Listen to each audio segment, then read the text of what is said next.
I've been throwing knives for nearly my whole life, and when people find that out about me, they tend to have one of two reactions. Number one, they'll ask me when I'm going to run off and join the circus, or number two, they'll assume that it has something to do with fighting.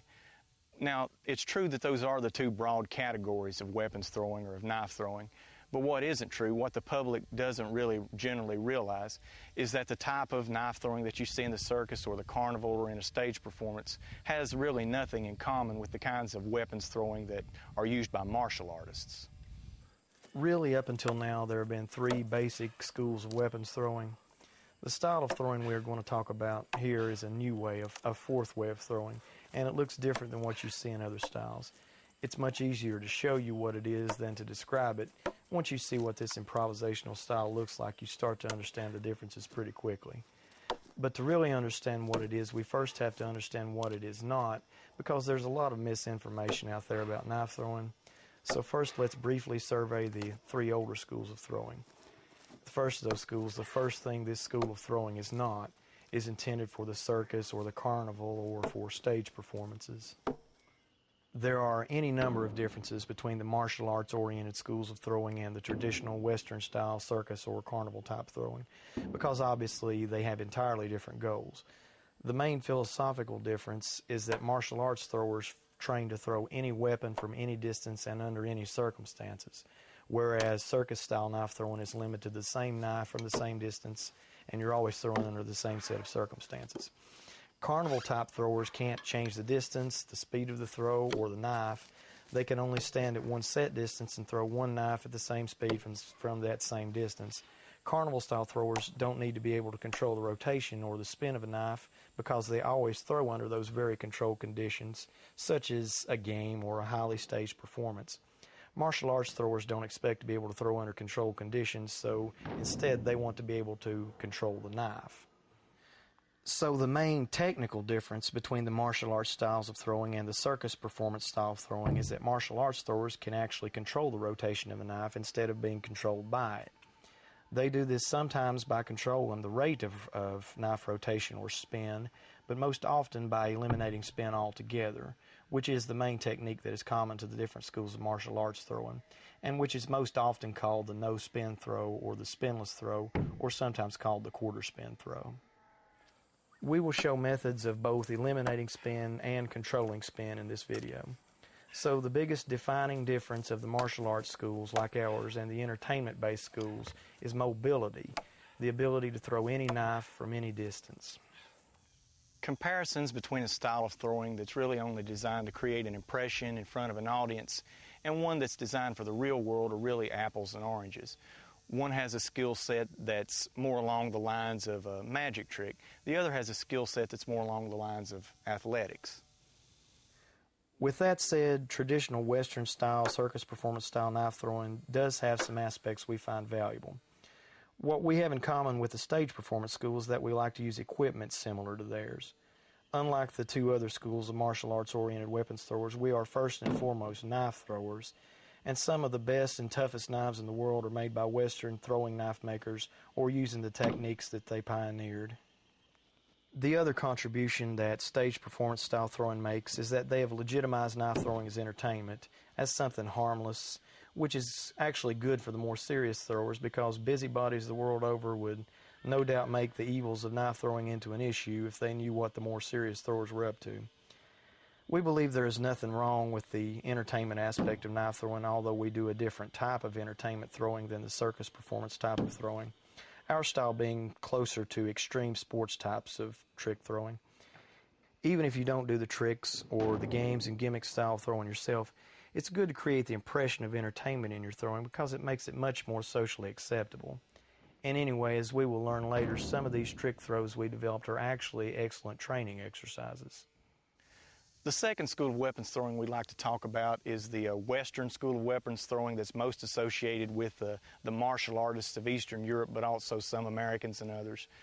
This school uses a variety of techniques to throw different types of weapons, a lot of them weapons improvised from objects found in the environment. We can also throw found objects, and the core philosophy of Western weapons throwing is identical to ours. We think in practical terms, and we base our throwing on Western-style hand-to-hand combat and survival. Where we differ is in our techniques. This school tends to use more limited techniques that tend to work better with small weapons. The release mechanics of their style also have limitations, being slower and in most cases requiring more of a wind-up.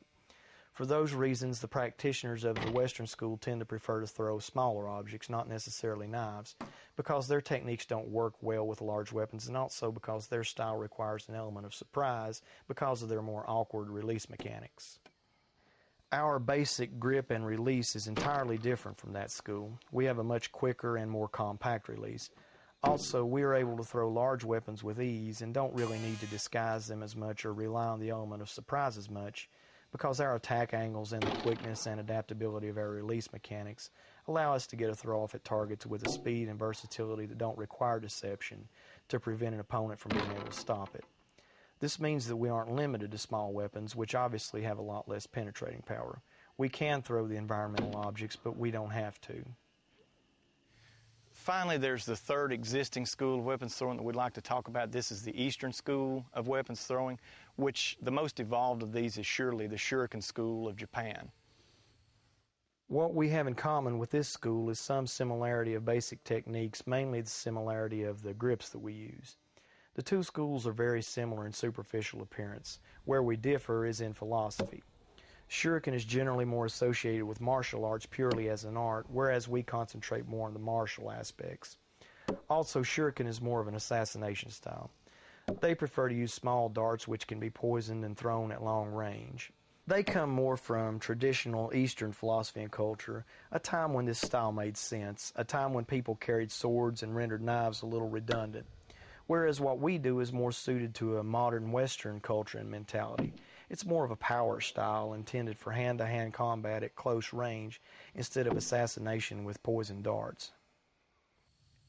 If you want to say that our school is an eclectic collection of bits and pieces from other schools, well, you'd partly be correct. Certainly what we do is informed by all the other schools of weapons throwing.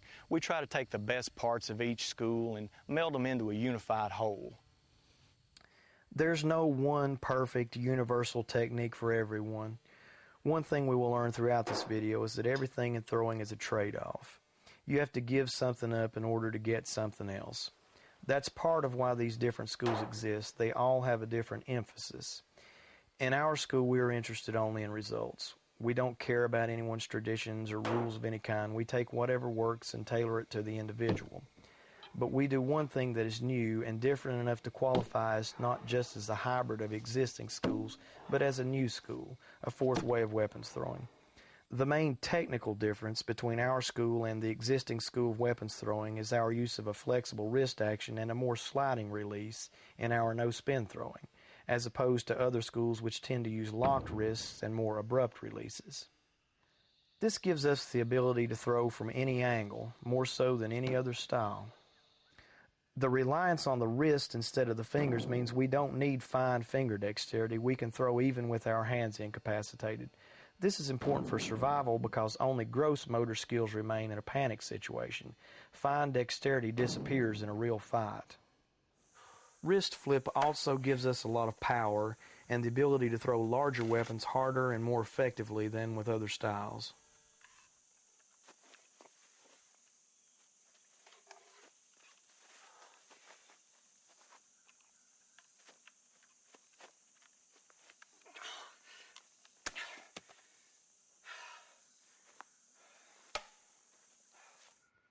We also have a flatter, straighter flight pattern than the other no-spin styles, which makes our style a little more likely to hit with a point. This means you don't need to be able to judge the distance precisely with our style, which is what makes throws like these blind throws from different ranges possible, and also makes our style perhaps the easiest style to learn. Our biggest advantage is multiple, flowing, unpredictable attack angles.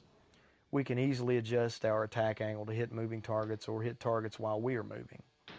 This makes our style much harder to defend against than the other styles, which rely mostly on surprise or attacking targets that don't fight back.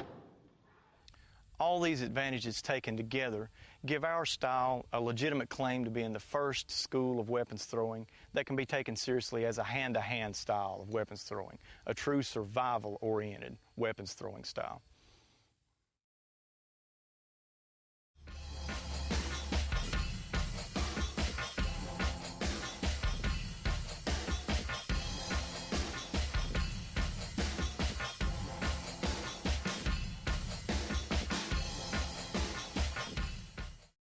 We prefer knives to other types of throwing weapons. Now, we do believe in being versatile and being able to throw a lot of different things, but primarily as a skill builder and as something to fall back on, not as something that you want to build your entire system around.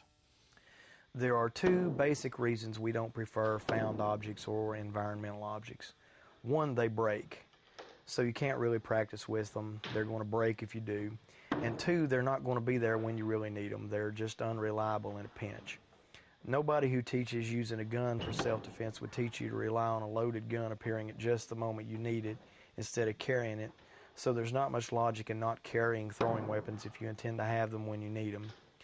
Because you're dependent on finding something random out of the blue, again, you can't practice with environmental weapons, and that means they might not perform as well as you'd like in a panic situation. And in any event, you would need to find two weapons anyway if you're going to throw one, because if you only have one weapon, you have to keep it as a hand weapon. You can't waste it by chancing a throw. So not only would you have to stumble across one weapon, you'd have to somehow come up with two just when you needed them. If you really want to throw something that's legal to carry, sharpen the points on some screwdrivers. These are not found objects, environmental objects. You can carry them and practice with them. Large screwdrivers are durable and can really do some damage, so these are a legitimate alternative to carrying throwing knives in the more paranoid urban dystopias where knives are viewed with suspicion.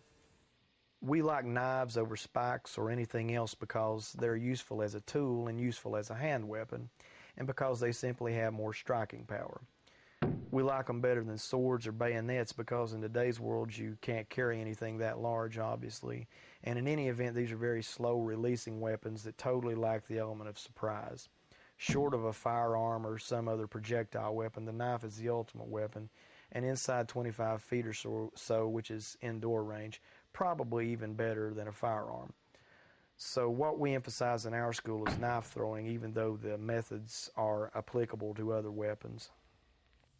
We've decided that we're primarily knife throwers, so now the question is, what kind of knives?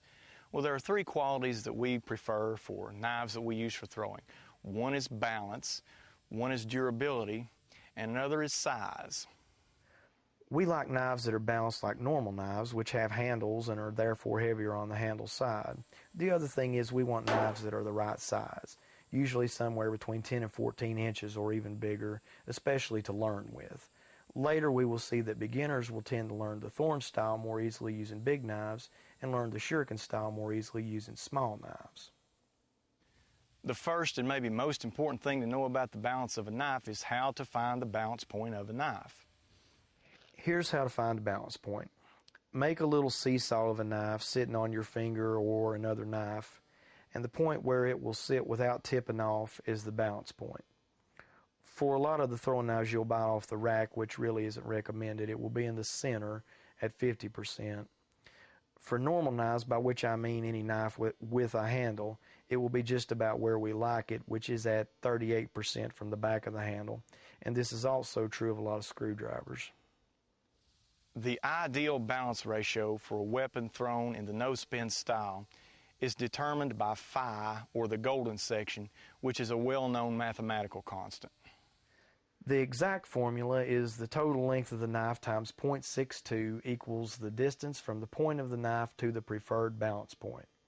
For example, on a 10-inch knife, the balance point would be on the handle side, 6.2 inches from the point, or 3.8 inches from the butt end. But remember, this ratio doesn't need to be precise. A practice thrower can throw things with all kinds of funny balance ratios. The balance ratio is to help a beginner and to maximize performance. The second quality that we prefer in a throwing weapon is size. We tend to like the larger weapons for throwing in our style. We're also going to talk about shuriken, which uses smaller weapons, but to learn the wrist action style that we prefer, we need knives maybe 14 inches long to make it easier to learn, although you can go smaller and smaller as you get more skilled. One way to learn our style is to start out with big knives, even swords, and then gradually work your way down to a more manageable size. As we say, everything in throwing is a trade-off. Smaller weapons are more accurate and quicker releasing. Larger weapons have more power and range. The third thing we'd like to have in a throwing weapon is durability. There are two ways that you can acquire a throwing weapon. One is to make one is to buy one. And if you want real durability, you're probably going to have to spend a little bit more money. Most of you aren't custom makers, so the first option is to buy one. And if you're willing to spend the money, do use custom heat-treated equipment. It's worth the investment because it won't break. That's what beginners and amateurs don't realize about custom knives, and I was once in this position myself. Custom knives just don't break, and they easily outperform normal knives of any kind because they're dense and hard. If you throw any kind of normal knife, even a good one, if it's not intended for throwing, you will break it. It's just a matter of time. Any good custom throwing knife with a handle built in will perform well for our style of throwing, even without having that precise golden section balance ratio. Many of the knives I'm using in this video are an example, ordinary custom-made traditional throwing knives with normal handles made by Bobby Branton and without that precise balance ratio. Ideally, you would have a knife that didn't have any handle at all because they're easier to carry and easier to conceal. But how do you get a normal balance ratio in a knife if it doesn't have a handle? Well, we've come up with a way to do this. The way you do that is by taking weight out of the blade side of the knife. This was co-designed by me and a man named Chris Kelly, sort of my concepts in his execution. We've balanced this knife with a series of graduated holes. Located properly, these holes will not weaken the blade. I've thrown prototypes of these thousands of times and they didn't break even in the cheaper version. The holes also give a better grip for the blade throw, which we'll learn later, and they give it a signature look. This is called the sure knife, sort of a combination of the word shuriken and the word knife, which is our philosophy, I guess. These come in different styles and are designed for all-around performance. The other thing you can do, even if you're not a knife maker, is to make your own throwing weapons. What you need to do is just get a big knife blade and make an improvised handle from tape, just balancing the blade according to the golden section. And the way you can do that is just to strip the handle off, strip the tang off, wrap tape around it to make a whole new handle. You'll probably want to remove existing handles because they're going to break off anyway and might make the weapon harder to release. Take the handle and the false tang off and wrap it with tape until it fits your hand well and balances at the preferred balance point. Ideally, it would be 14 to 18 inches long for a beginner to learn with. Use silver duct tape or even aluminum foil tape for look and for visibility, and maybe silver spray paint on the blade itself. Dull the point and the blades of any knives that you're going to throw if they're too sharp to be safe. Tape is a durable substitute handle for any kind of throwing weapon, and it's not a bad idea to put a layer of tape on the handles of all your weapons to protect them and to give a better grip. When it comes to carrying knives, everybody's different. It's, again, like so much else in knife throwing, it's a matter of trade-offs. You're trading the ability to conceal and to be able to easily carry a small knife versus a larger knife that might have a little more stopping power. And the way you carry knives is going to be relative to your physical environment, your social environment, the way you dress. I can't really help you with that. That's such an individual decision. In my case, I think more along the lines of being able to get a knife into my hand without anybody noticing it, rather than whether or not I could get a knife into my hand quickly, because a knife already in your hand is faster than the fastest fast draw alive.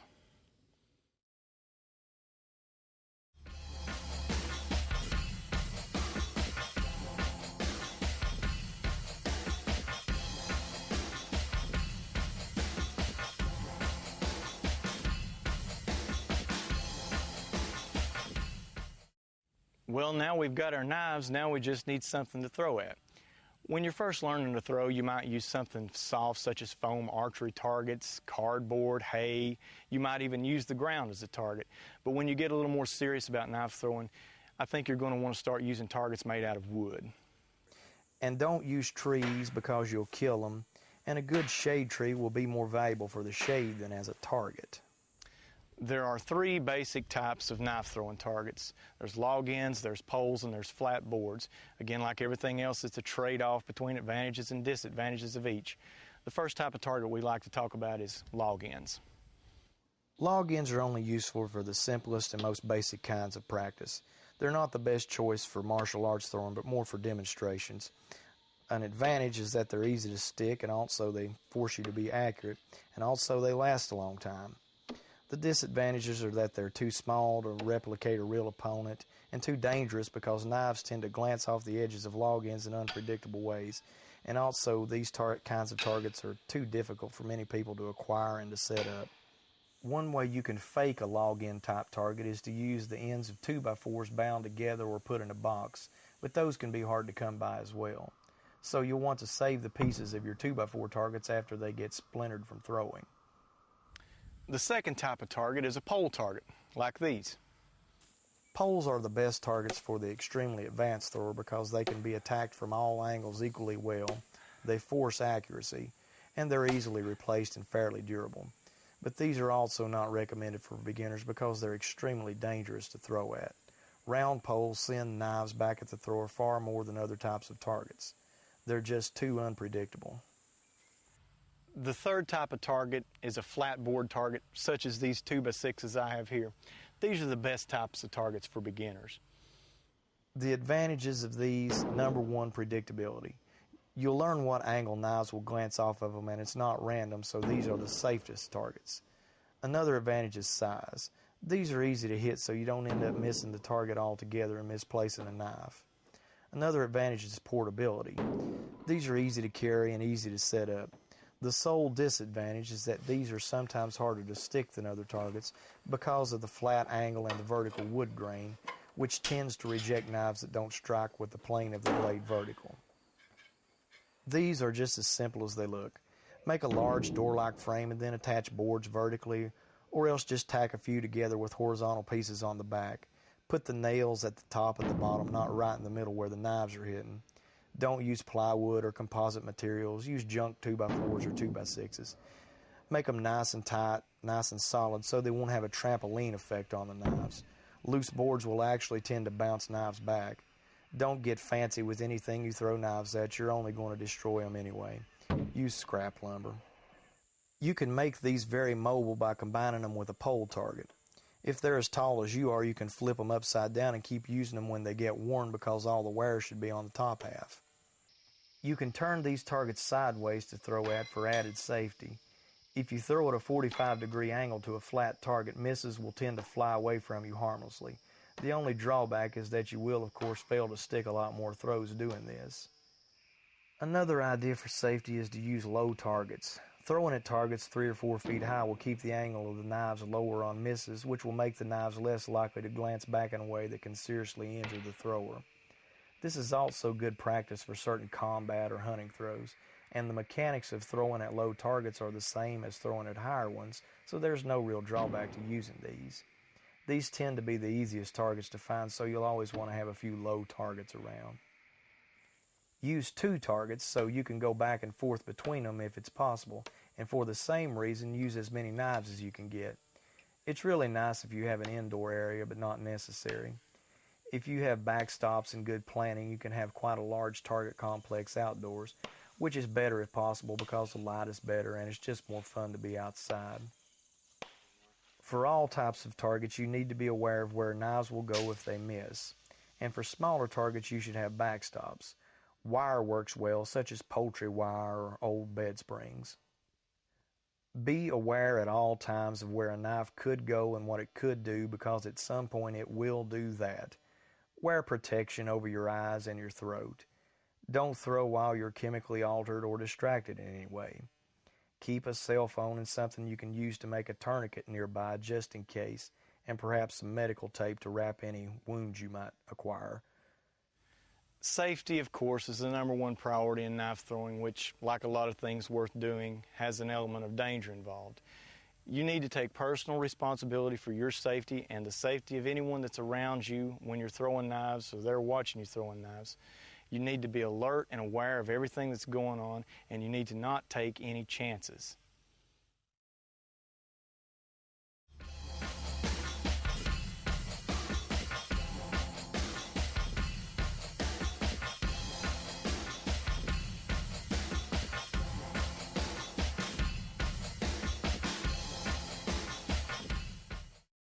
The most basic throw in our School of Weapons Throwing, the most basic throw we'll talk about in this video, is the style of no-spin throwing that I developed as a youngster through practice and experimentation, and has come to be known as the Thorn style of throwing. Now, obviously, I'm not without some bias, but I think that for practical purposes, you're going to find that this is the best throw for just about anything you want to be able to do. There are reasons other than practical reasons to throw knives, and we'll show you some of the less practical ways to throw knives in this video. But for serious purposes, I think this is the throw you're going to want to learn, because this is the only throw that I know of that doesn't have any serious weaknesses. You'll find that at least 90% of everything you really need to do will revolve around this throw. We'll break this throw into 4 elements for the purposes of discussion. The elements of the no-spin throw are: number 1, grip; number 2, wrist action in the context of arm action, arm angle, and everything else; number 3, finger action; and finally, number 4, the release, and especially the timing of the release. We'll go over each of these 4 elements one by one. Here's the way we grip a knife for the no-spin throw. Place your index finger or your middle finger on the edge of the knife, the thumb on the flat side of the knife. An index finger oriented grip is probably more versatile, a middle finger grip perhaps a little more powerful.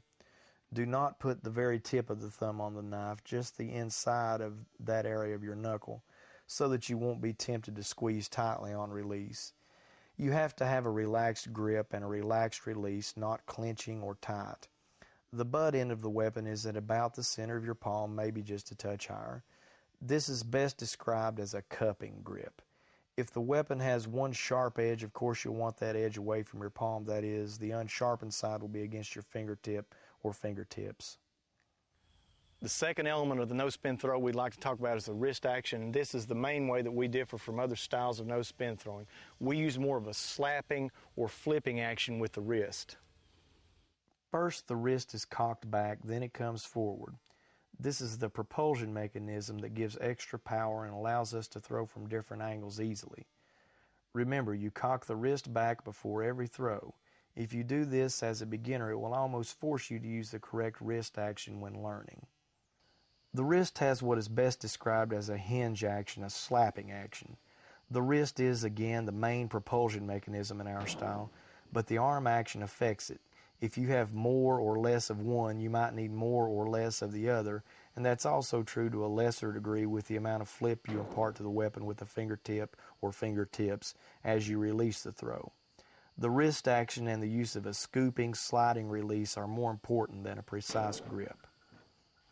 The third element of the no-spin throw that we like to talk about is the finger action.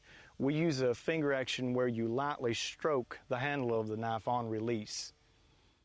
This is a wiping, sliding release where the fingertips gently brush the knife as it slides naturally out of the hand. This helps to straighten the weapon for its flight pattern.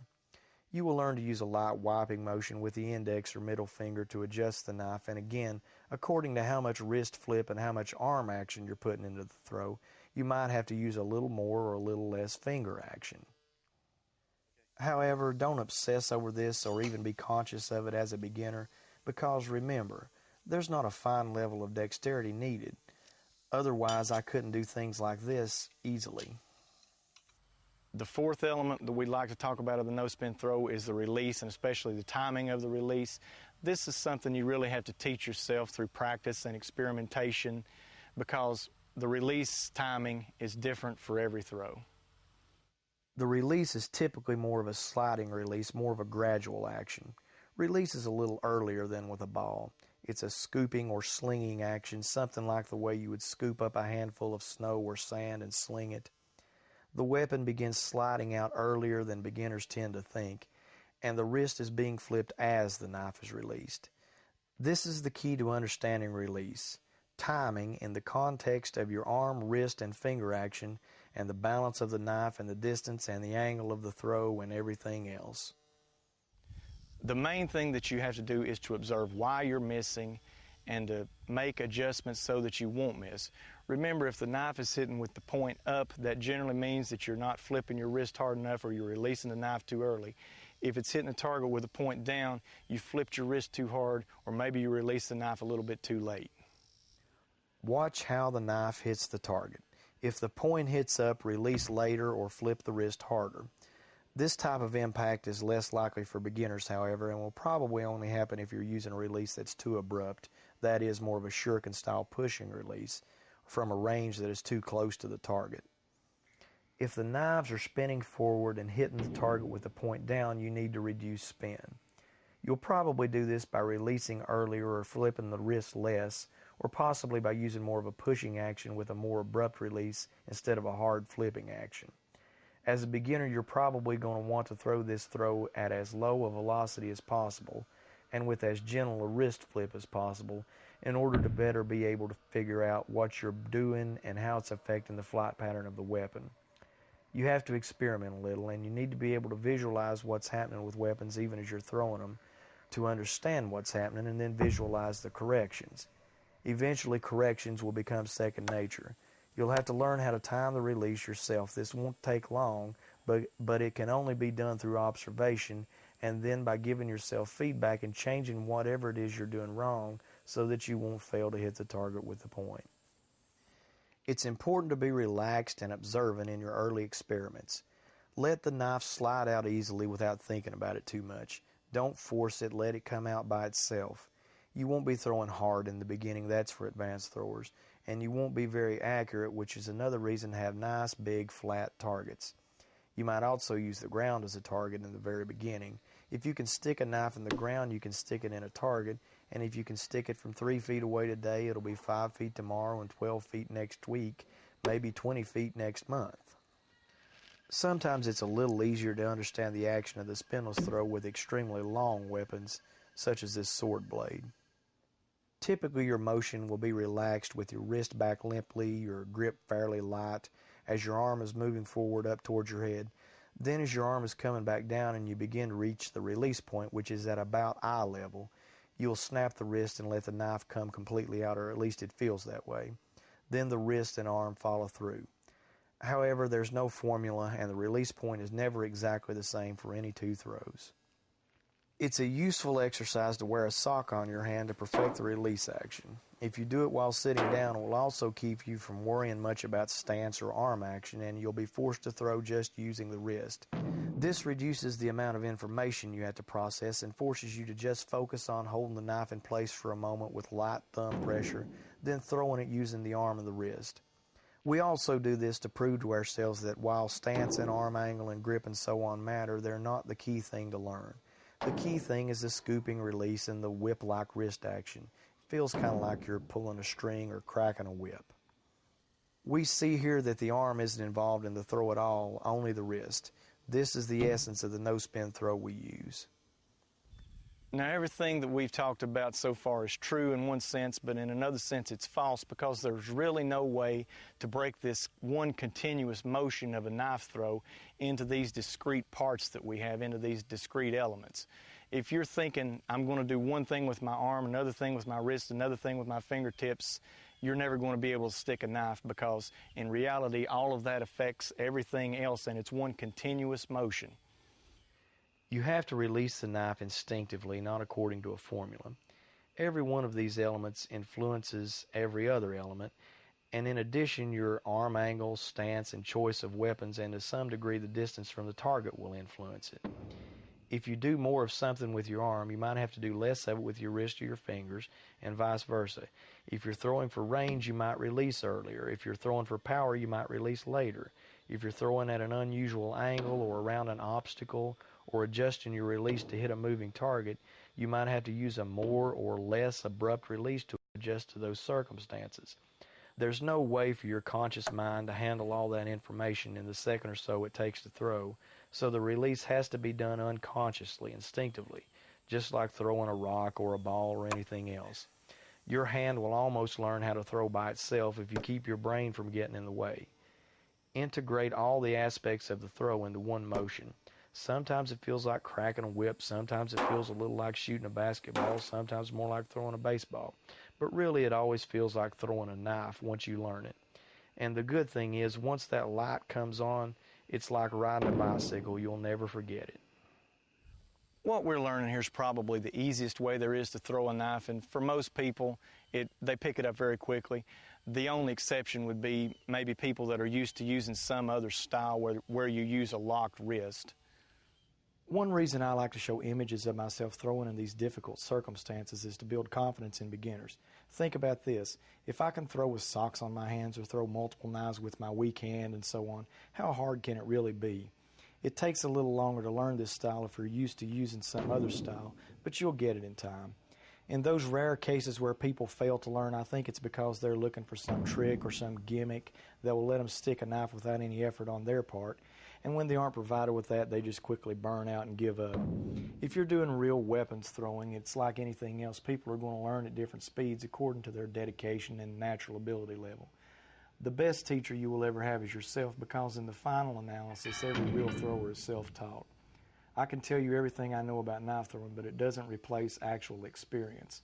I want to emphasize this because the main thing people do wrong, as I said, is they don't bring anything to the process themselves. They give up too early because they fail to adjust, fail to experiment, fail to figure out what the knife is doing wrong and act to change it. Then they blame it on the theory, but what they fail to understand is that throwing isn't theoretical, it's actual, and a matter of actual experience. Another thing to keep in mind is that to a really serious thrower, stick percentage isn't very meaningful. It's meaningful if you're given a demonstration. It's meaningful to some degree as a safety issue, because if knives are sticking in, they're not bouncing back and coming back and hurt you. But what matters in real life isn't stick percentage, it's point first impact. I could make 100 perfect throws at a brick wall and not stick any of them. On the other hand, soft targets will be easier to stick. You could stick 100 or any number of throws if you were throwing at something like a bale of hay, but it doesn't prove anything. Or you might fail to stick targets because you're throwing duller weapons. But the main thing that causes a knife not to stick in isn't so much that they aren't hitting with the point, but when they come in from an angle where the plane of the knife blade is not exactly the same as the plane of the target, such as when you throw sidearm while directly facing a flat target. Some of the best throws I've ever made were sidearm throws that didn't actually stick in because they came in point first but at a 45-degree angle to a target, and they might have torn a piece of a target out that was about as long as my forearm or split a board wide open, but they didn't actually stick in because of the sideways angle. Don't get frustrated because knives aren't sticking. Worry about point first impact. Ask yourself, would I want to have been hit with that throw? That's the true determination of effectiveness, not some meaningless number of sticks. What we'd like to talk about now is another way to throw a weapon so that it doesn't rotate, another no-spin style.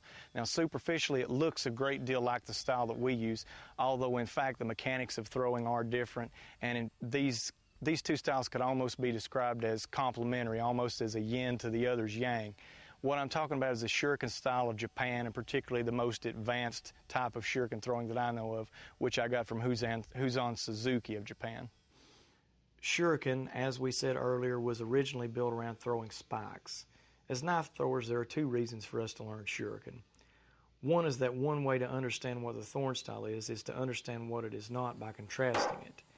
But the most important is that it's a very useful technique in its own right that lets us do a couple of things that our style doesn't necessarily work as well for.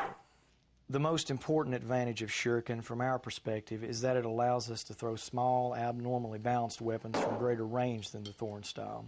Some people want to be able to throw their pocket knife, and if so, shuriken is for you. Just be warned that you will probably break a pocket knife by throwing it. In the West, most of us associate shuriken with throwing stars, but these interesting little weapons are only a small part of shuriken throwing. The shuriken grip is more of a pinching grip, with the edges of the fingers not wrapped around the weapon, but with the fingertips more on the sides of the weapon, and the tip of the control finger, again the index or middle finger, is placed on the balance point of the weapon, wherever that might be. Shuriken throwers adjust the grip to the balance point, unlike us. Shuriken style adjusts the grip and keeps the release the same, whereas thorn style adjusts the release and keeps the grip the same. Shuriken release is more abrupt and the throw is more of a pushing action. The wrist action is more of a frozen or locked wrist until the weapon is released. In shuriken, the wrist flips after the weapon is released, not during the release as with the thorn style. If the thorn style release can be described as being like cracking a whip, the technique for shuriken is more of a shot put action. Or if you know what a knuckleball in baseball is, shuriken is something like that. Shuriken style generates power more so with the shoulder, where thorn style is more with the wrist and the fingers and the whole body action. Shuriken feels like you're throwing your arm along with the weapon, culminating in the moment of release, where thorn style again feels more like cracking a whip, where the knife release is more incidental, more part of the whole motion. To understand the key difference in these styles, I think we have to look at the flight patterns of each, which differ. Shuriken has a flight pattern that's more of a lob or more of a quarter spin, so you'll want to be a little more conscious of the distance from the target with shuriken. To some degree, you have to give the point room to drop in with shuriken. Because shuriken is a quarter spin more than a pure spinless flight, it has longer range. This is because the knife begins coming almost straight out with thorn style, which might be described as a 1/8 spin, whereas with shuriken style, the weapon is pointed upwards on release. Shuriken style's more elongated flight pattern reduces spin so much that weapons hitting point up and not having time for the point to drop so it will stick is more of a problem with this style. Of course, the trade-off is that you get greater range with shuriken than with our style. You trade power and versatility from close range for longer range and the ability to throw very small objects. The rule of thumb is that if a knife is large or a target is within hand-to-hand range, use thorn style. If the target is far away or the weapon is very small, use shuriken style. Again, the whole key to understanding the difference in these two styles is the release and the flight pattern. With the shuriken style, the knife, the weapon, leaves the hand with a point more up. With the thorn style, it's a little bit more pointing towards the target. With the shuriken style, you have more of an abrupt release, more of a pushing release. With the thorn style, more of a gradual release, less of one moment exactly when the knife leaves your hand. Understand that what we do is on one end of the spectrum and shuriken is on the other, and the two styles complement each other perfectly. One comes into its own where the other diminishes. But in between are an infinite number of ways to release a weapon. This all goes back to mastering a release, which, as I continue to emphasize, is the key to this style of throwing. No two releases are ever exactly the same. To some degree, these two styles meet in the middle in the space of 9 or so inch knives. What you don't want to do as a beginner is to mix thorn style with shuriken style. If you use the flexible wrist, use the more sliding release. If you use the locked wrist, use the frozen pushing release. Later on, you'll be able to hybridize the two styles, for example, by throwing the larger weapons from long range by using the thorn grip and wrist action propulsion, but with the shuriken frozen release to elongate the flight pattern into a lob or a quarter spin. Once they're getting knives to stick, of course, people want to advance their skills. They want to know, how can I throw through a brick wall? How can I thread the eye of a needle with a knife? Above all else, what they always want is more range, more power, and more accuracy. And the simple answer to all that is that to get those things, you just need to get a lot of repetitions. Everything in throwing is interrelated, and everything, as we said, is a trade-off. The basic skill set is a trade-off between these different elements: power and range and accuracy and mobility and a quick release. You have to decide on any given throw according to the circumstances how much of each of these you're going to sacrifice to get something else. What you're trying to do after mastering the basic release mechanic is to develop power. We emphasize power because power is what will enable you to do all the other things we do. And to develop power in the beginning, you'll have to master stance. The key to understanding throwing stances is the position of the feet relative to the position of the shoulders. In an overhand power stance, your feet should be parallel to the target face and your shoulders squared. That is, your shoulders should be at a 90-degree angle to the target. The second thing to understand about stance is the weight shift. Your weight begins on your back foot, and as you throw, it shifts to the foot closer to the target. Your throwing arm comes across the body, ending up with your hand at the opposite knee in the follow-through. Be sure not to throw from any closer than 15 feet away while doing these power throws, because if you miss and the knife comes back at you, you won't have a chance to dodge if you're leaning into the throw in this way. Range and power are two different things. It's possible to throw a long way but not have much power on the throw by using more of a lobbing style. We gain range by developing shuriken style and also to some degree by gaining power, but a good thrower will always have more range than he realistically needs for hand-to-hand combat. Long-range throws look impressive to spectators and are good skill builders, but they don't really have as much practical use because they're too easy for an opponent to dodge or block, especially if he knows the throw is coming. Accuracy is one thing you really don't have to practice specifically. We develop accuracy automatically through sheer repetition. If you like, the best exercise is to throw a group of knives into as small an area as possible. By the way, this is much easier if you use knives without handles because they take up a smaller space. Like sticking knives into soft targets or extreme long-range throwing, this kind of accuracy is important for demonstrations but doesn't mean much for anything else. It's nice if you can hit a bullseye every time, but the bullseye isn't trying to dodge and it can't fight back. We want to be accurate, but as practical throwers, not as entertainment throwers, we have to be accurate in the context of hitting moving targets hard with a quick release. I once said that our school's motto is any knife, any distance, any angle, any position, no games, no gimmicks, no limits. And at level 1, we've at least done the first part of that. We've learned to throw any knife from any distance. Only you can determine when you're ready to go on to the next level. But I think that if you can stick weapons consistently from a range of maybe 15 feet with full power and stick a variety of different weapons, that you're well on your way to considering yourself to be a level 1 thrower.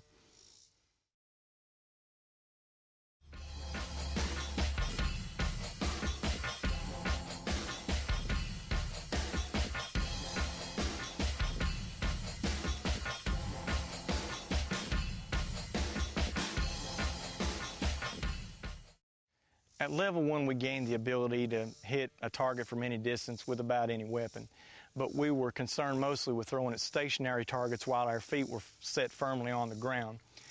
And some people are content to stay at level 1, but you won't be content to stay at level 1 if you want to be a martial arts thrower. You're going to want to go to level 2 and beyond. What we're trying to do at level 2 is the second part of our motto, 2 things to throw from any body position and from any angle. In real situations, you don't know what position you'll have to throw from, and different throws and types of throws are necessary from different body positions. Stationary throws from unusual positions are another exercise, but again can be very dangerous to practice. So make sure you keep yourself in a position where you'll be able to block the knife or get out of its way if you choose to try this in training. At level 2, we want to get away from the necessity of having a particular footwork configuration or a particular body position altogether. What we're going to try to do is to learn to throw with compact power from different angles and from all kinds of different body positions. And that also is going to involve learning some new throws. The underhand no spin is the first new angle we want to learn. This is a natural, obvious throw and is common to all the schools of throwing. This is primarily a short-range throw. Its advantages are a very quick release and the fact that it is easy to throw from a compact defensive stance. The disadvantages are a lack of power and range relative to some other throws, and the fact that it is really only useful from one attack angle. This throw is a lot like an uppercut punch, and don't underestimate its effectiveness from hand-to-hand range. There are 3 basic elements to this throw: the grip, the arm and wrist action, and the release, and they're not necessarily the same as the overhand no-spin throw. There are 2 ways to grip a knife for this throw. One is used if you're using a knife without a handle, in which case you use the same standard grip as before. Index finger on the spine, thumb on the flat of the knife. The other grip is used if the knife has a large handle, in which case it will probably be more effective to throw it with the plane of the blade held vertically, in which case you adjust your grip. In this version of the underhand grip, the thumb is on top of the spine and the index finger is on the flat of the handle. The arm action of this throw differs from the overhand spinless throw by the use of a locked wrist and elbow. This throw uses an upwards rising chopping motion, with the wrist and elbow held straight and power generated by the shoulder action, which acts as a pivot, as in the overhand shuriken style. And the stance is typically more open and compact than an overhand throw, with the lead foot pointed a little more towards the target and the shoulders not as square. The weight shift is less pronounced, with the body weight staying more on the back foot during the throwing motion.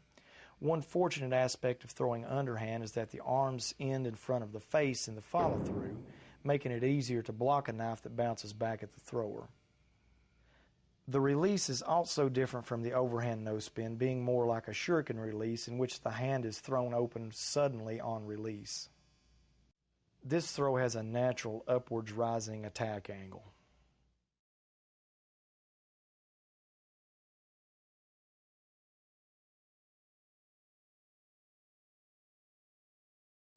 You can also simulate the underhand attack angle using the normal overhand spinless throw with sort of an exaggerated scooping action.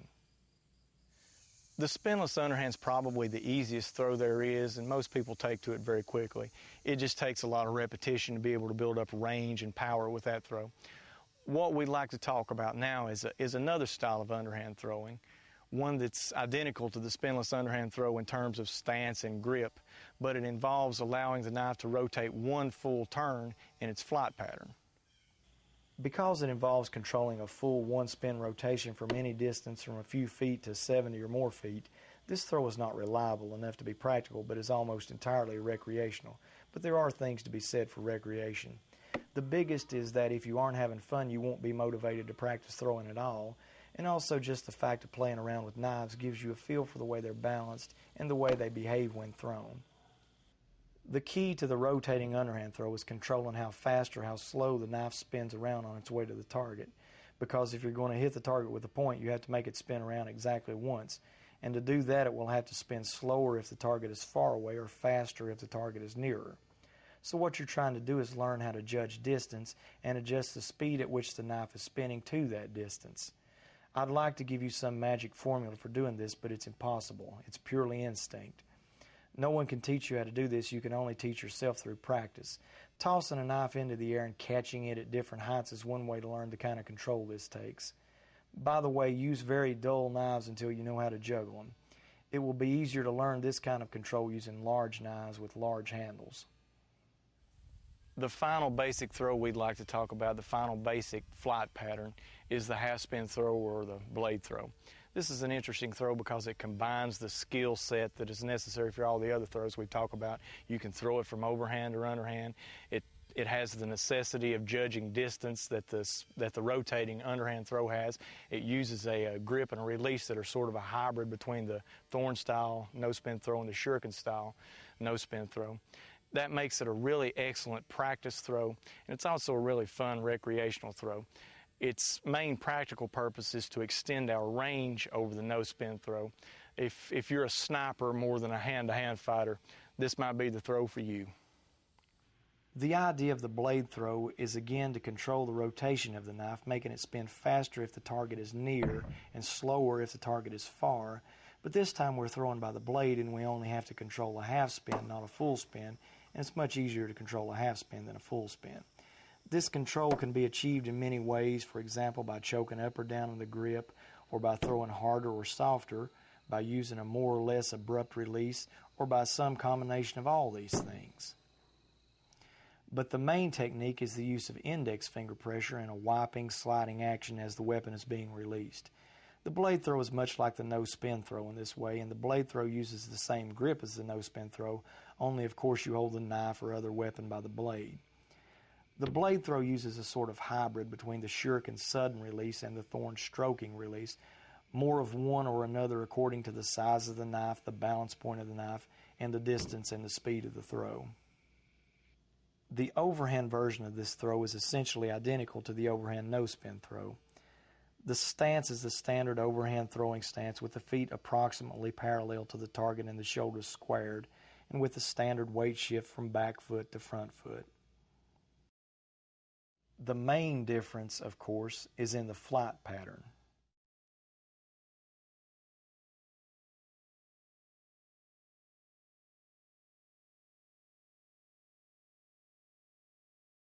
Some people think the blade throw is easier to learn underhand. When you throw it underhand, you use a little different grip, one in which the thumb is on the top of the knife, on the flat of the blade, and that allows you to use the thumb as the main digit that controls the throw, and for most of us, the thumb is a little more coordinated than the index or the middle finger.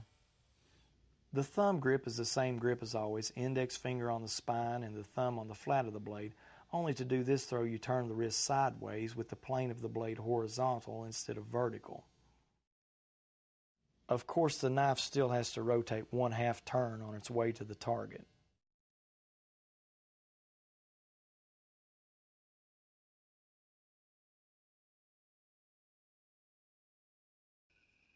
This version of the blade throw has a more sudden release than the overhand version. It's less stroking and almost entirely the abrupt shuriken style or uppercut style release, with the hand thrown open suddenly. The stance is the same balanced underhand stance with the same reduced back to front weight shift.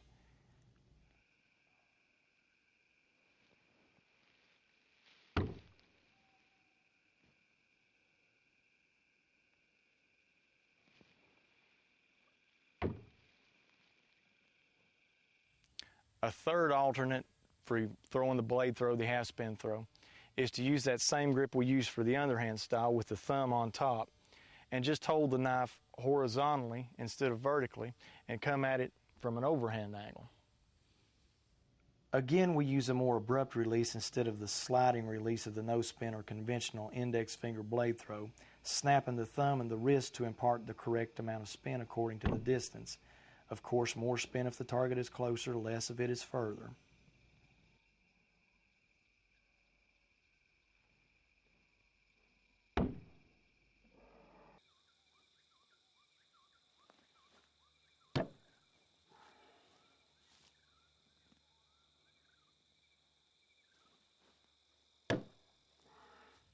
The blade throw, again, is a really fun throw and excellent recreational throw. It's something that can only be learned through experience, being able to judge that distance and adjust the rotation of the knife according to that distance. There's no shortcut to doing that. It just comes through a lot of repetitions. One great thing about the blade throw is that it's really versatile in terms of equipment, kind of like the shuriken throw in that respect, in that you don't really have a preferred balance point with this style. You can easily adjust your grip up or down on the blade to change the balance, the feel of the balance to however you like it. Now we've learned to throw any knife from any distance. We can throw by the handle or by the blade. We know different ways to no spin a knife. We can half spin it, we can one spin it. All that's left to achieve our goal of any knife, any distance, any angle, any position is the mastery of these bizarre angles such as the around the back or between the legs kind of things. The good news is all other angles aside from the pure underhand are variations of the normal no-spin overhand grip. That throw can be made from just about any arm angle that is humanly possible. The key to learning these unusual angles is to generate power without putting your whole arm into it, which is really only possible by using the elbow and wrist action for propulsion. That's why these throws are more limited in range. Most of these throws are useful mainly as a training exercise, but you never know. One of the easiest angles for beginners to learn to throw from is the backhand, but this is not a very useful angle because it's such a weak throw and it leaves you in poor defensive position in the follow-through. Probably the most useful of these throws from unusual angles is the around the back throw, or as it's also called, the wraparound throw. The wraparound throw is not purely for entertainment, though it might look that way. This throw again uses the standard overhand no-spin grip and release, but it's based mostly around wrist action because it's hard to generate any arm action with this throw. You can't put your shoulder into it, only your elbow action. So while this throw is somewhat limited in range, it's very quick and comes from a very surprising angle, one that angles upwards into the underside of a person's jaw. So don't discount this throw entirely, it's not just for show. We've learned a lot of new ways to throw a knife at level 2. We've learned a lot of new angles. But for practical purposes, there's one angle we need to emphasize above all others, and that's the sidearm angle. The basic elements of throwing that you want to be aware of in your training are footwork, the main element of which is maintaining good balance, release, which you want to be as quick as possible, and range, power, and accuracy, which we touched on previously and which are built up simply through repetition. Developing power helps to train all areas and is the focus of our training. But the main thing when it comes to all these basic elements is eliminating all wasted motion. And the fact is the overhand throwing angle itself, which we learned as level 1 throwers, has a lot of wasted motion in it. It's powerful and accurate, but it causes you to lean towards the target, which is not good, and it is very slow to develop. It has a very slow release. The most important angle to learn for serious purposes by far is the sidearm angle, because this throw gives us both the quick release and the balanced footwork we seek. And some people even find this throw more natural than the overhand throwing. The sidearm throw is the best throw both offensively and defensively. Offensively because it comes from all kinds of angles and because it is very quick releasing. Sidearm throwing has a compact motion that can, again, be compared to cracking a whip. What we want is a quick, unexpected release. Don't telegraph the throw. It should be sudden, like the strike of a snake. Personally, I find that the index finger on the spine grip is more versatile and works better for the sidearm, whereas the middle finger grip maybe works a little better for pure overhand power throwing. Power for the sidearm throw is generated mostly by twisting action of the torso. The defining elements of this throw are, of course, the lower arm angle, coming in from a little higher than 3 o'clock right-handed or 9 o'clock left-handed, but also the foot action and the foot balance. With the sidearm, our lead foot isn't parallel to the target but almost points at the target. This is a more balanced throw than the overhand. The weight shift is much less pronounced than with the overhand. You don't step in as much. Keeping your weight on your back foot is much safer and keeps you in better balance, which is the most important defensive skill to develop. So not overcommitting your weight to your front foot is the most important thing to learn for a level 2 thrower, and you can really only do that with a sidearm motion. We learned a lot of new things in level 2, some more useful than others. The most important thing we learned, of course, is the sidearm angle. It's up to you when you want to consider yourself as being ready to go on to level 3, but I think that when you can throw from any possible arm angle, and again, especially the sidearm angle, with the same efficiency that you can throw from overhand, I think you're well on your way to considering yourself a good level 2 thrower.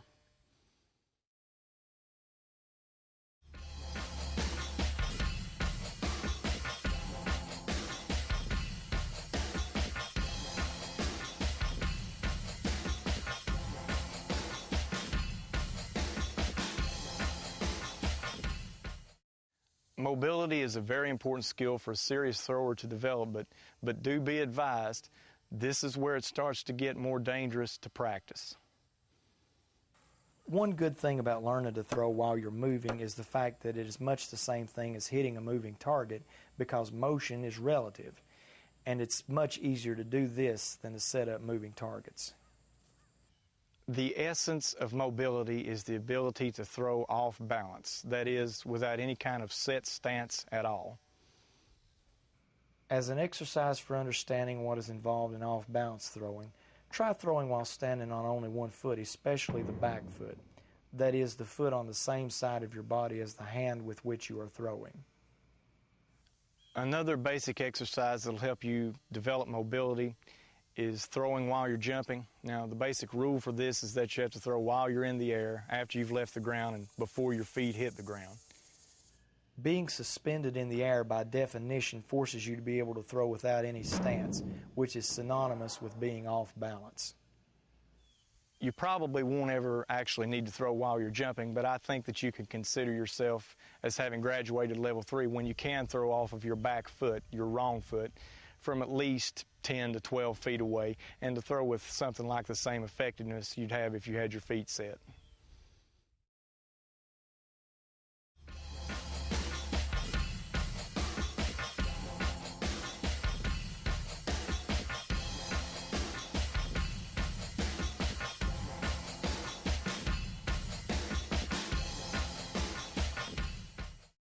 The ultimate knife thrower is defined by completeness. He can throw any knife, any distance, any angle, any position, and he can hit targets whether they're moving or whether he's moving, and he can hit targets in improvisational situations. The mark of the dilettante is to only concentrate on one little niche area of throwing instead of trying to become an all-around thrower. The serious thrower always hates having any kind of limitations and is always on the lookout for some way to overcome those limitations. The really advanced thrower can throw for accuracy if he wants, for power if he wants. He can hit throws on the move. He has a release that is appropriate to the situation, and he can improvise. To the level 4 thrower, the act of throwing is so ingrained that the actual throw is almost secondary. He isn't thinking about the throw, but is aware of all the other circumstances around him. Every throw is different relative to the situation. I can't teach you this because by definition it cannot be practiced. But I can again give you some basic exercises. These exercises involve mostly release, namely developing the ability to adjust the release on the fly. The first of these exercises is to toss a knife into the air and catch it and release a throw in the same motion as the catch. This forces you to release a knife in unexpected ways. This also develops a quicker release and a more reliable release. Remember that you'll have less manual dexterity in a panic situation when the blood pools in the center of your body instinctively. So this trains you to be able to throw even when you have a clumsy grip, when you retain only your gross motor skills. A second exercise for the level 4 thrower is the use of 180 and 360 degree body spins in conjunction with combination throws, by which I mean a sequence of at least 2 throws in rapid succession. This exercise forces the thrower to adjust the second throw of the combo on the fly. Body spins also generate more power on moving throws because they help you square your shoulders and they create confusion. A body spin maneuver might even work in a real situation if it's done from a distance of at least 10 feet from the target. If you're an ambidextrous thrower, you double the number of potential combos. Another little skill to be aware of is switching a knife from hand to hand, which is very important if you can only throw with one hand or need to switch hands to create an attack angle. Ordinarily, you switch a knife in front of the body, but sometimes it's a little quicker if you're moving backwards or sideways to switch knife hands behind the back. Years ago, when I was a little more agile, I set out to develop an exercise that would contain as many different skills as possible into one. What I came up with was a trick called the back toss flying 360. This exercise involves tossing a knife around the back, spinning around 360 degrees while jumping, catching the knife while doing so, and then completing the throw before the feet hit the ground. This involves making a lot of adjustments, in this case quite literally on the fly. A simpler variation of this trick is to start with your back to the target, toss the knife in front of you, and do a 180-degree leaping spin before throwing. I need to warn you, make you aware that the kinds of tricks that we do are not just designed to create the impression of danger and skill like something you might see in a movie or in a stage performance. They involve real danger and do take real skill. You're doing these tricks where you're trying to catch a knife out of the air while you're jumping up and spinning around. You have to make that catch. You could easily cut your hands. You could knock the knife back into your face if you fail to make it. You're going to need to stick that throw because you're falling towards the target in a lot of these, and you're left defenseless if the throw doesn't stick. It could bounce right back at you. These are advanced exercises that are meant for really more very, very serious throwers. They're not appropriate for beginners, and maybe they're not appropriate for very many people at all.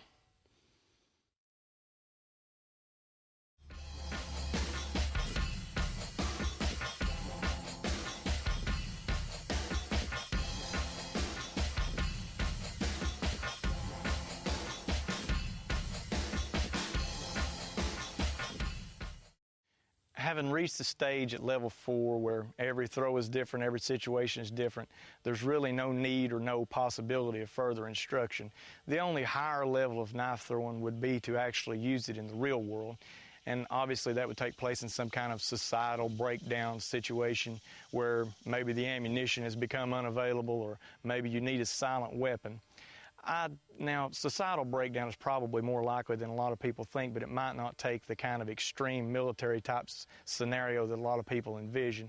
I think a more likely scenario would be temporary lawlessness.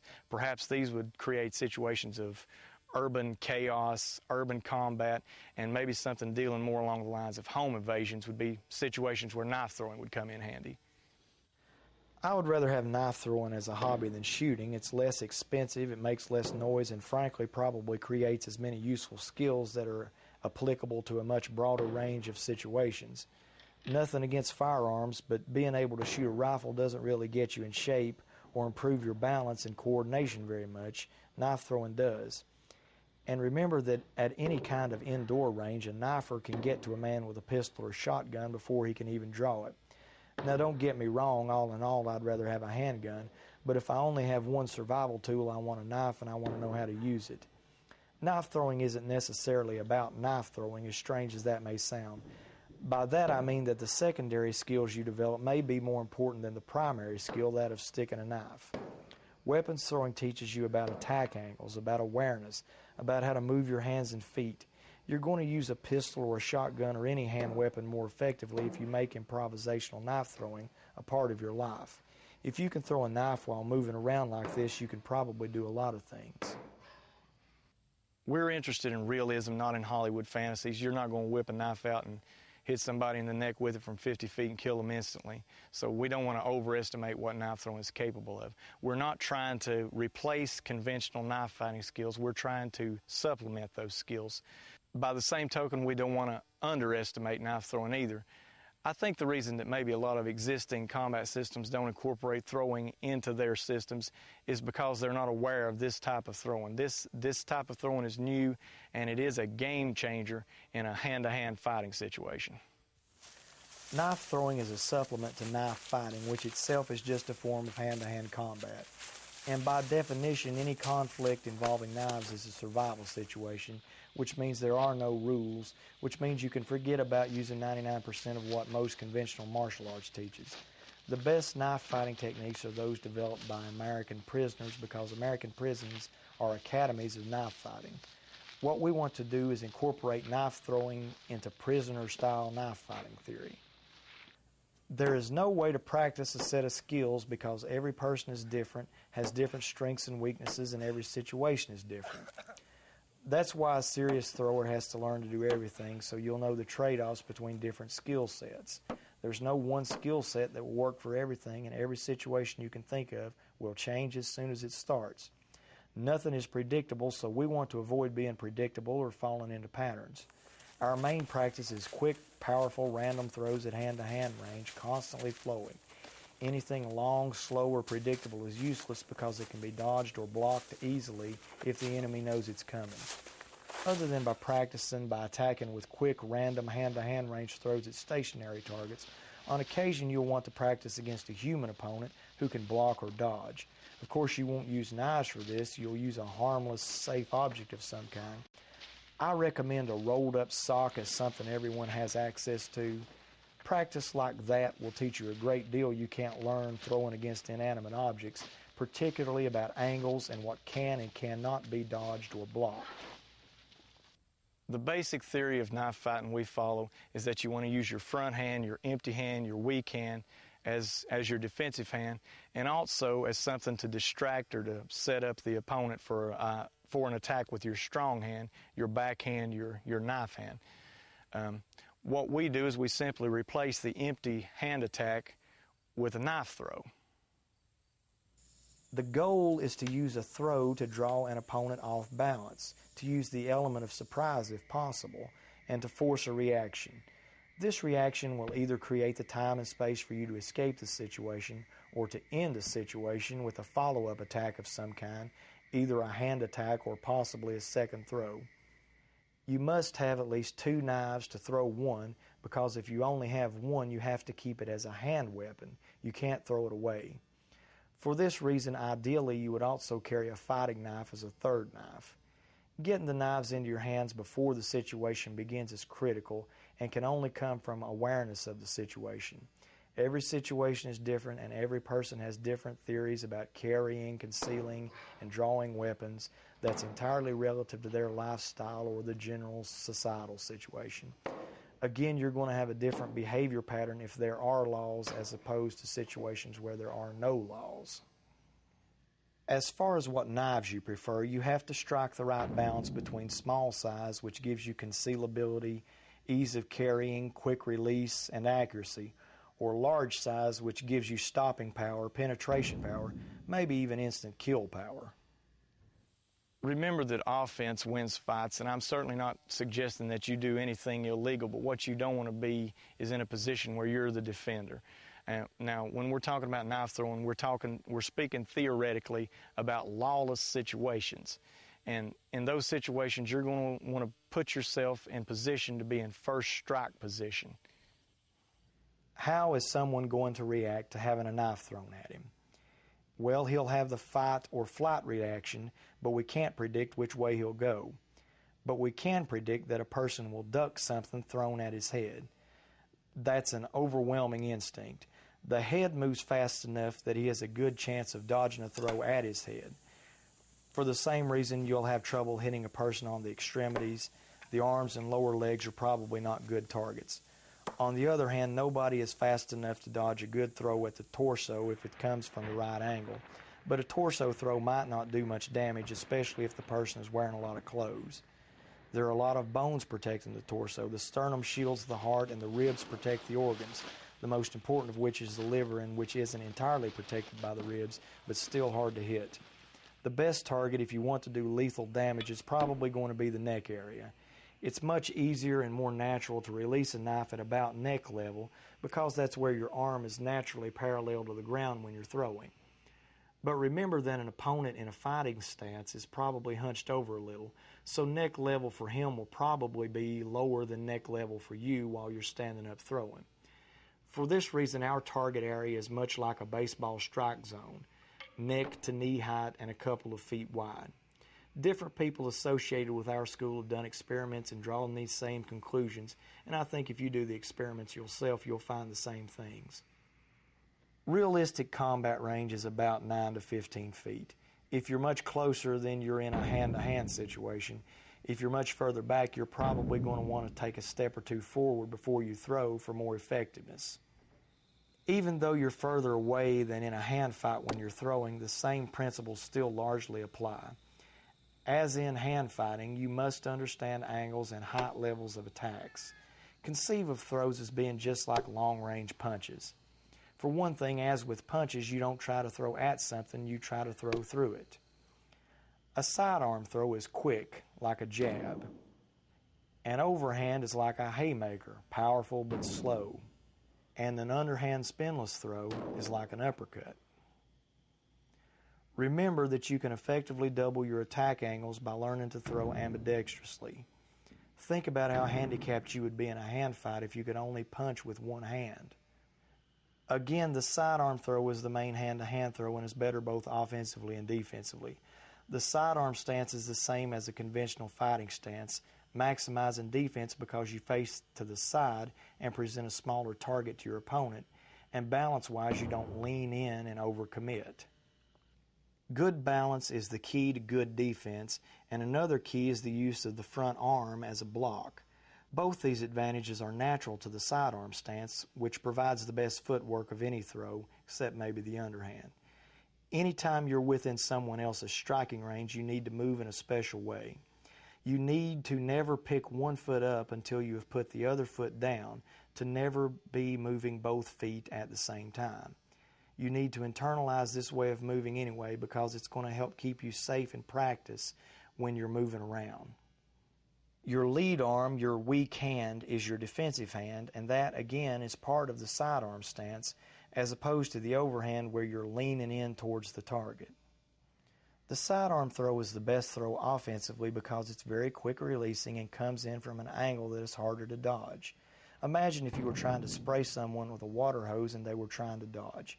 If your arm angle is vertical, up and down like an overhand throw, you can't hit them because they'll just move horizontally by stepping to the side. But if you spray side to side, analogous to the sidearm throw, they can't dodge because they can't move vertically. The overhand is accurate for a stationary throw or throwing at a stationary target, but the sidearm is accurate for moving throws.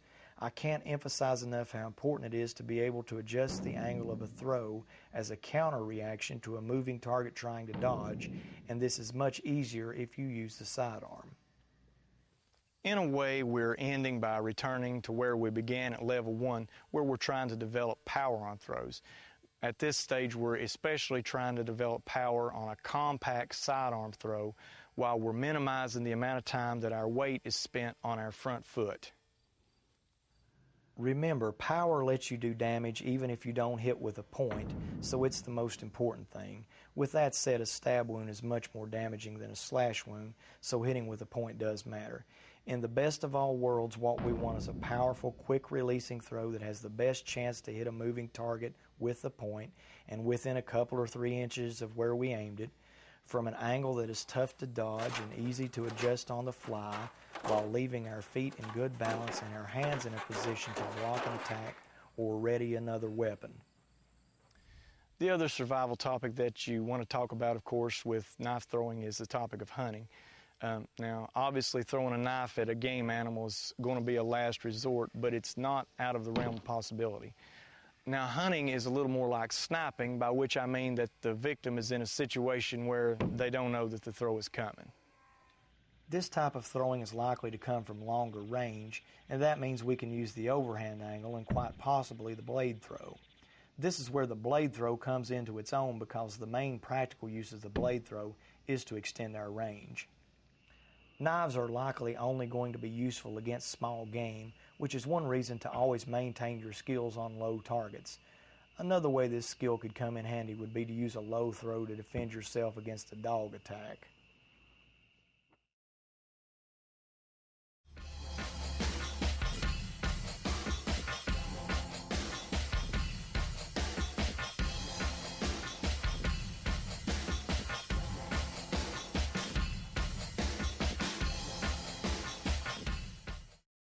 Weapons throwing isn't really a sport, but for lack of a better term, we can call it that. Now, it does, of course, have a recreational aspect to it, but it's really more than just a sport. Every activity worth doing has a unique spirit, and weapons throwing is no exception. There's a challenge to knife throwing that simply doesn't exist in any other type of throwing, balls, flying discs, frisbees, or anything else, which is that knife throwing is three-dimensional, whereas all other types of throwing are at best two-dimensional. You only have to be able to hit a certain intersection of a vertical and horizontal line with a ball. It either hits where you aim it or it doesn't, but it doesn't matter what part of the ball or the flying disc hits the target. But with a knife, you have to hit that spot, plus you have to hit it with one specific part of the object you're throwing, the point, of course. Knife throwing quite literally takes a whole other dimension of skill versus the types of throwing most people are familiar with. It literally exists on a higher plane. There are infinite challenges and infinite possibilities. I think the spirit that animates weapons throwing is the desire to rise to these challenges. You have to make mind and body one. You have to be able to dream of something, then to visualize how to make it happen. Then you have to actually go out and do it physically. The real thrower wants to be able to find a way to do things that he hasn't done before, that maybe no one has done before. Every thrower wants to come up with some new trick that hasn't been thought of before, or maybe he looks at a certain knife not meant for throwing and says to himself, I can find a way to throw that. Or he wants to prove for himself whether or not some theory he's heard someone else expound is true or not. After a while, the ability to throw creates a certain sense of freedom to manipulate your environment, because there are knife-throwing targets and potential throwing weapons everywhere, even in an urban environment. You almost have a feeling that you're carrying a gun even if you only have a screwdriver or a kitchen knife in your hand. The other thing that comes with the danger and the freedom, the open-ended nature of this sport, is a need to be responsible for your own safety and that of others. I can't emphasize that enough. Weapons throwing seems harmless right up until the moment you get careless, but then it's too late, so don't ever get careless even once. Thankfully, weapons throwing is never going to be an organized sport with all the limitations that go with organized sports, because it's never going to be socially acceptable. Knife throwing, weapons throwing is always going to be an individual activity.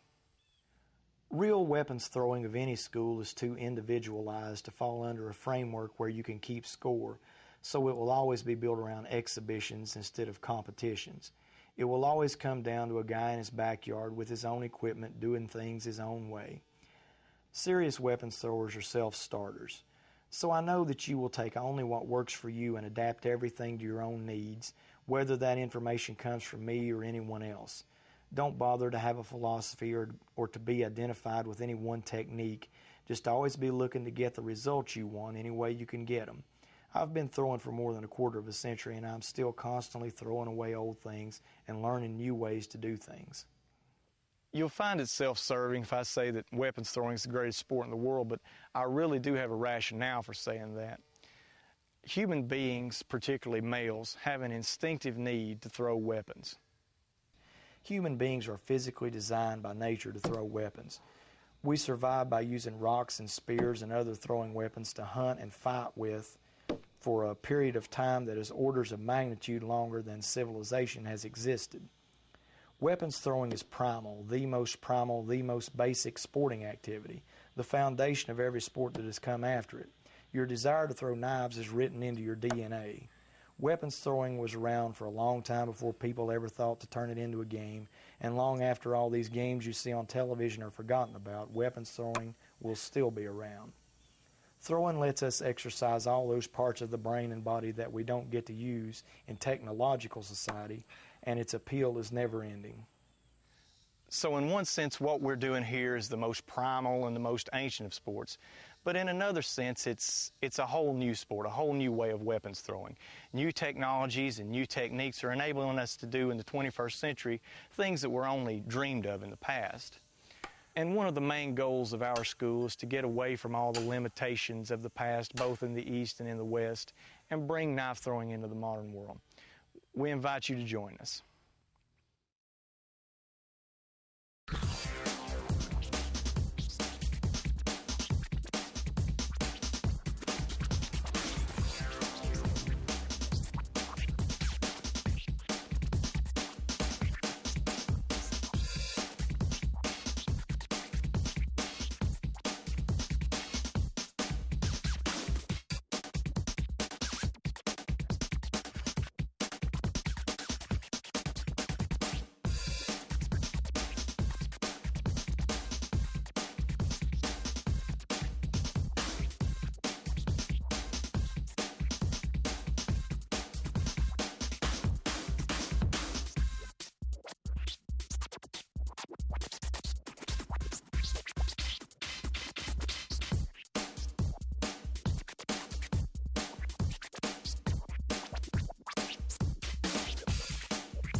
Cause I'm very glad that we met, cause you made one little kiss on the back of my neck, and I'll break out in a cold, cold sweat. I can't remember the rest of the lyrics, but it's something about you're sweet as honey. Nobody stung me as sweet as you. Let's talk about knife throwing.